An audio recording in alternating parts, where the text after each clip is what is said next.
Karanlık dünyada uzandı gecem, üstüme doğacak bir güneş yoktu.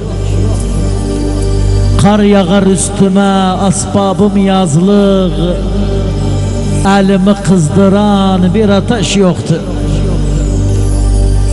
İstirem yığılayım hepsi gevlimle, bes nece yığılayım gözde yaş yoktu.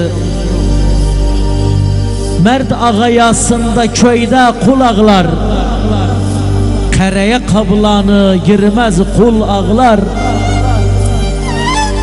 Şuvana alıştı bizim kulaklar, çadırlar yas kurup ama leş yoktu.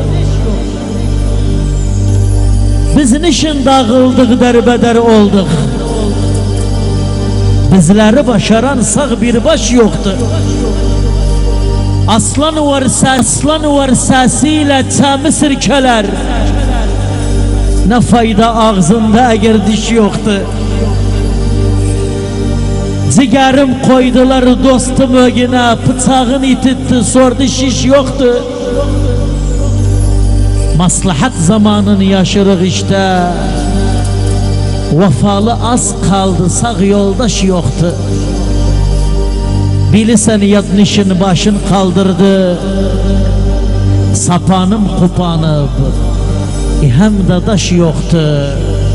Kimsenin eyliği gevildendeki var ister karşısın, kobeleş yoktu. Yadlara başa gibi alevi atma, yeri yırt ekmek bul deme iş yoktu. Temahsin kesmişse Kabil Habil'i, bu hain dünyada bil kardeş yoktu. Bu hain dünyada bil kardeş yoktu. Dostluklar sakat oldu, bes ölen rahat oldu. Düşündüm özüm asım, evde ip kahat oldu. Düşündüm özüm asım, evde ip kahat oldu.